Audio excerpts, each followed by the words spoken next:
Viver em Deus. Se coloca sobre os teus pés, porque eu já quero ligar a palavra de Deus, né? Quem ama a palavra de Deus? Quem ama a palavra de Deus? Né? Deus abençoe os irmãos, né, que atenderam o nosso convocação para estar trazendo a Bíblia, né, para abençoar o teu próximo, né? Deus abençoe os irmãos que trouxeram, que Deus possa abençoar ricamente a tua vida e a tua família, né? E eu tenho certeza que através dessa doação muitas almas vão ser salvas. Vamos ou não vamos? Amém? Sim ou não? Sim. Quando você que Jesus vai salvar muitas pessoas, então Deus abençoe. Pastor, eu esqueci de trazer. Você pode fazer outro dia, não tem problema não, tá bom? E a gente vai estar, né, arrecadando aí, né? Como ontem foi o dia da Bíblia, e muitos irmãos esqueceram também, então por isso que nós estamos prorrogando para o dia de hoje. E quando você vai sentir de trazer uma Bíblia para doar, pode trazer, que nós estaremos recolhendo para abençoar uma outra pessoa. Abra as vossas Bíblias, Romanos capítulo 12. Romanos capítulo de número 12. Oh, aleluia! Romanos capítulo de número 12. Enquanto vocês procuram, eu quero já anunciar que está se aproximando a última Santa Ceia do ano de 2024. É sábado agora, dia 14 e também no dia 15. Você que não pode estar por força maior no dia 14, no sábado à noite, você então pode estar no dia 15, no domingo pela manhã. Então não tem como você não participar da Santa Ceia. Então, você não podendo estar no sábado à noite, você pode estar no domingo pela manhã participando do corpo e do sangue do Senhor. Como eu costumo dizer, o mesmo que não participa da Santa Ceia, não sendo por viagem, trabalho ou enfermidade, ele está desprezando o sacrifício de cara do Senhor ali na cruz do Calvário. Ele está virando as costas para Jesus e dizendo para Jesus: morreu, né, o seu sacrifício foi em vão pela minha vida. Mas aqueles que participam da Santa Ceia, eles estão dizendo: Senhor, muito obrigado por ter morrido no meu lugar e perdoado os meus pecados. É assim ou não é? Então não fala. Se você mora perto de alguém que é membro da nossa igreja, você que está em plena comunhão, avisa ele para não faltar esta Santa Ceia. Amém? Romanos 12, quem encontrou, diga amém. Amém. Leiamos, que diz assim: rogo-vos, pois, irmãos, pela compaixão de Deus, que apresentei-vos o vosso corpo em sacrifício vivo, santo e agradável a Deus, que é o vosso culto. Não vos conformeis com este mundo, mas transformai-vos pela renovação do vosso entendimento, para que experimenteis qual seja a boa, agradável, perfeita vontade de Deus. Vontade de Deus. Levanta a Bíblia, levanta. O Senhor da sempre está amado. Quem quer ir por mim a procurar? Mas que no mundo não sem a salvação participar.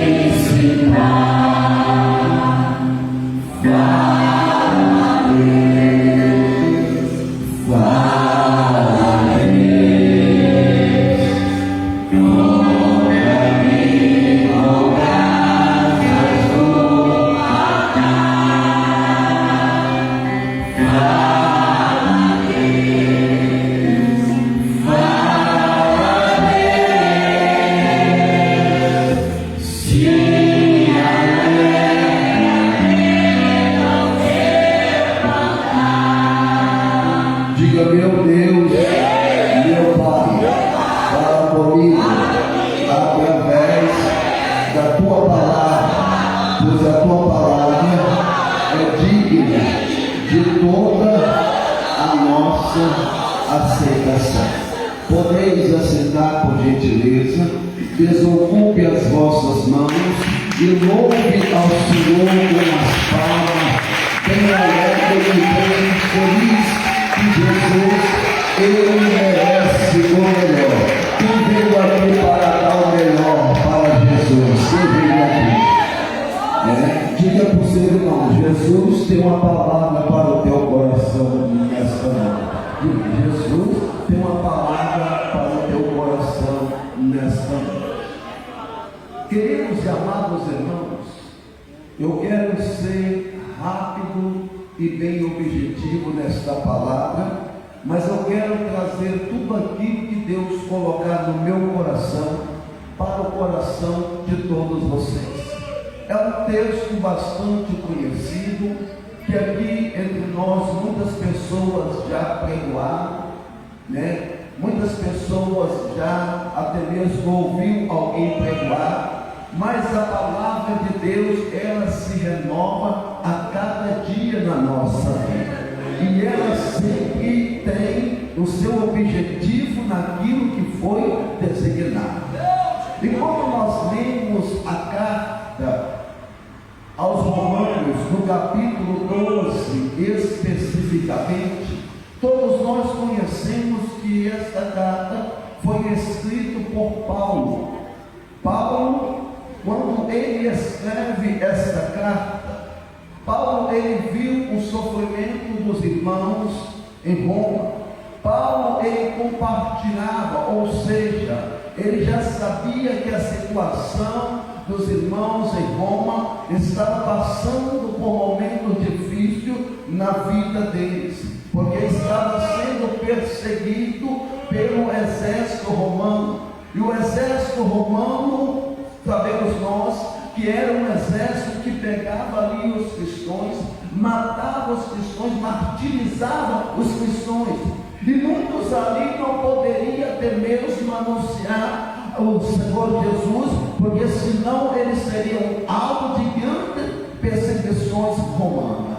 E Paulo, quando ele escreve esta carta, Paulo ainda não tinha nem ido a Roma, ele não tinha nem tido contato com os irmãos que estavam em Roma. Paulo estava na sua terceira viagem, aonde que ele estava em Coríntios. E quando Paulo começa a escrever, ele diz: rogo, pois, irmãos, pela compaixão de Deus. Então Paulo está dizendo que ele estava com compaixão, ele estava ali até mesmo temeroso pela situação dos irmãos, que ele disse: oferecei-vos os vossos corpos em sacrifício vivo. Paulo, quando ele disse isso, porque ele sabia que muitos irmãos eram colocados, irmã Maria Luísa, em troncos, e era colocado fogo, muitas vezes para incendiar cidades. Muitos irmãos eram oferecidos em sacrifício vivo, até mesmo em jalas com leões. Muitos irmãos eram até mesmo colocados em cenário para alegar pessoas às plateias, até mesmo em ginásios, em praça. Então, por isso que Paulo dizia: meus irmãos, eu rogo, pois, pela compaixão de Deus, que apresentei os vossos corpos em sacrifício. Quando nós entendemos e olhamos, Tiago, o significado de sacrifício, nós vamos entender o que Paulo estava dizendo para os romanos. Paulo, quando nós vemos o que é sacrifício, sacrifício é um ato de dar a Deus algo que ele pede, como tempo, como bem, como disponibilidade na obra do Senhor. Isso significa sacrifício, é de você sacrificar, é de você doar para a obra de Deus. Ou seja, muitos que estão aqui, muitas vezes você está dando o seu melhor, o seu sacrifício, deixou até mesmo os teus afazeres, até mesmo atravessou avenidas, ruas, vilarejo para estar aqui, porque vocês estão oferecendo um sacrifício vivo ao Senhor. Cadê esse povo que está oferecendo? Levanta a mão e glorifica o nome santo do Senhor. O que me faz entender? O que até mesmo eu tiro de lição nesse primeiro versículo que Paulo fala, pela compaixão de Cristo, para que nós viemos oferecer os nossos corpos em sacrifício vivo. Entenda-se que no Velho Testamento, quando foi intitulado por Deus que cada pessoa que cometesse qualquer tipo de ato de pecado, essa pessoa necessitava oferecer um sacrifício. Só que um sacrifício que essa pessoa ela tinha que oferecer era simplesmente um animal, uma ovelha ou até mesmo ave, para que aquela ave fosse sacrificada, para que os pecados daquelas pessoas, que aquelas pessoas têm que ter consciência que eles erraram, que eles pecaram, que eles transgrediram a lei de Deus. Mas o Paulo está dizendo que esse sacrifício que devemos oferecer não é com animal, não é com ave, mas com os nossos próprios corpos vivos em sacrifício ao Senhor. Levante a mão e glória ao Senhor. Mas Paulo continua o versículo: rogo, pois, meus irmãos, pela compaixão de Deus, que apresentei o vosso corpo em sacrifício vivo e santo. Diga santo, mais forte, santo. Paulo está dizendo que nós devemos oferecer o nosso corpo em sacrifício.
oferecer um sacrifício, mas não um sacrifício de tolo, um sacrifício santo, separado para Deus. Paulo está dizendo: se você quer ver a Deus, o teu sacrifício tem que ser santo, tem que ser separado para Deus. Ou seja, sem a santificação ninguém verá a Deus.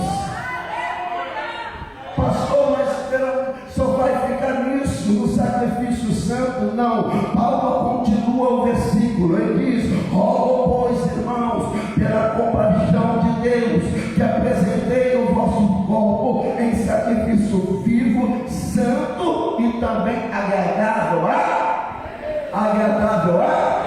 Então, quando nós entendemos isso, Paulo está dizendo que o nosso sacrifício tem que ser um sacrifício vivo. Paulo está dizendo que o nosso sacrifício tem que ser também separado para Deus. Paulo está dizendo que o nosso sacrifício tem que ser agradável por Deus. Ou seja, quando nós entendemos o significado de agradável a Deus, significa fazer a vontade de Deus. Paulo está dizendo que o nosso sacrifício tem que ser vivo, tem que ser santo e tem que ser separado. Ou seja, tem que ser separado para Deus e tem que ser na vontade de Deus. Porque se não for na vontade de Deus, o seu sacrifício é vão, o seu sacrifício não vale nada.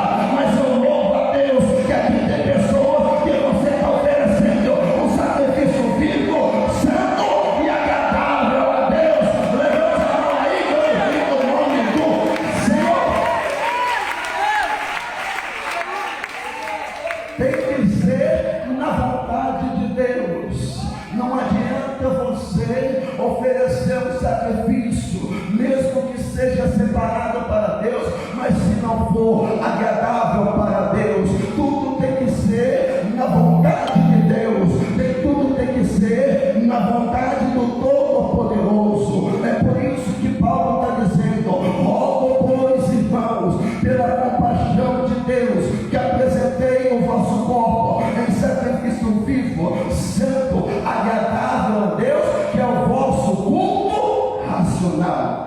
Que é o vosso culto racional. Eu quero que você entenda acerca que Paulo termina o versículo. Quando Paulo termina este primeiro versículo do capítulo 12, ele fala algumas atitudes que devemos ter para que o nosso culto venha a ser um culto racional. Um culto racional significa um culto consciente.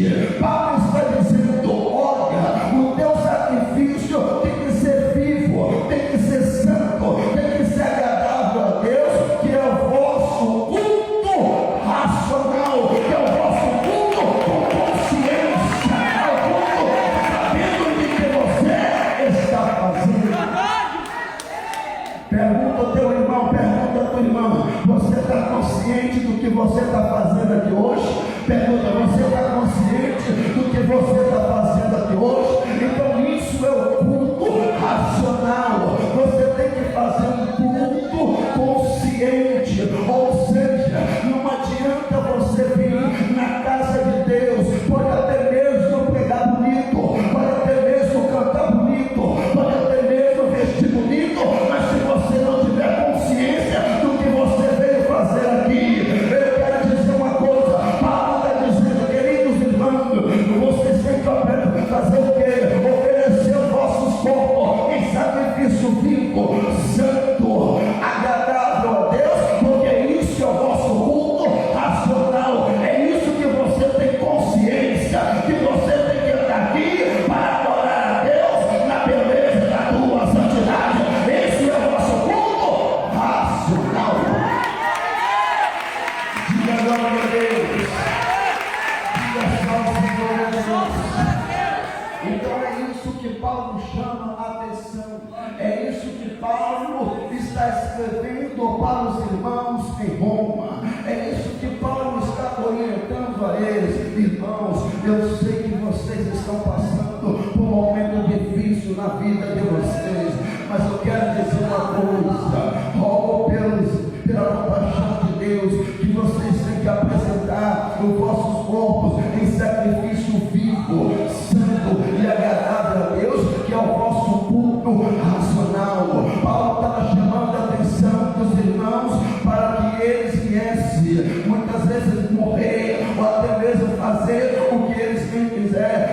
tem que ser santo, tem que ser agradável, e tem que ser na vontade de Deus, e tem que ser com consciência. Irmão, na nossa vida, nós temos que ter consciência das atitudes que tomamos, nós temos que ter consciência do que nós devemos fazer na casa de Deus, nós temos que ter consciência do que estamos falando, do que estamos ensinando, nós temos que ter consciência daquilo que estamos aprendendo, nós temos que ter consciência daquilo que nós estamos cantando, nós temos que ter consciência daquilo que falamos, nós temos que ter consciência de como estamos com nossos irmãos, porque fazendo isso é o nosso culto racional, é o culto racional diante da presença de Deus. Aleluia. No versículo de número 2, mas ele chama, ele exorta, ele chama a atenção dos irmãos, que ele diz: não vos conformeis com este, não vos conformeis com este. Olha, entenda bem, depois que Paulo orienta os irmãos de como será, como seria um culto agradável a Deus, um culto de uma pessoa consciente, de um culto de uma pessoa que é separado para Deus, um culto de uma pessoa que faz a vontade de Deus, ele chama a atenção, ele diz: irmãos, não vos conformeis com este mundo. Diga para o seu irmão: não se conformeis com este mundo. Mas diga: não se conformeis com este mundo. Nós entendemos que quando Paulo está dizendo no versículo 2, não se conformeis com este mundo, quando a palavra fala que para nós não se conformar, está dizendo para nós não aceitar. Quando a palavra está dizendo para que nós não viemos nos conformar, é para que nós não viemos a ter mesmo compartilhar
Aleluia. Está preparado para isso? Está preparado para isso? Não se conformeis com este mundo. Paulo está dizendo, queridos irmãos, para nós não se conformarmos com este mundo. Paulo está dizendo com as nossas palavras, com as minhas palavras, Paulo está dizendo, não devemos trazer o mundo para dentro da igreja, mas podemos levar a igreja para dentro do mundo, para levar o evangelho da salvação, o evangelho da santificação. Ei, Paulo está dizendo, ei, você pode até mesmo morar no Egito, mas você não precisa contaminar com os pecados do Egito. Você pode morar até mesmo numa cidade contaminada, mas você não precisa se contaminar com aquela cidade. Você pode ir, você pode estar aonde você estiver, você não precisa se contaminar. Você tem que estar para vencer o diabo, para vencer o mundo. Você tem que ter fé em Jesus Cristo. Aleluia. Tiago, ele fala uma coisa muito importante. No seu capítulo 4 de Tiago, e no versículo 4, olha o que o nosso irmão Tiago diz: adúlteros e adúlteras, não sabeis vós que a amizade no mundo é inimizade para com Deus? Portanto, qualquer que quiser ser amigo do mundo se constitui inimigo de Deus. É você que escolhe. É você que escolhe. Sabe quem que me chama a atenção, irmão Inácio? Que eu sempre costumo dizer que irmãos não podemos escolher. Irmãos não. Veio, nós temos que aceitar. É meu irmão, é seu irmão, não tem jeito. Nasceu da sua mãe, é seu irmão. Mas amigo sim. Amigo podemos escolher. Então, por isso que Tiago está dizendo, se você quer ser amigo do mundo, você vai ser inimigo de Deus. Mas se você for amigo de Deus, você vai ser inimigo do mundo. Então,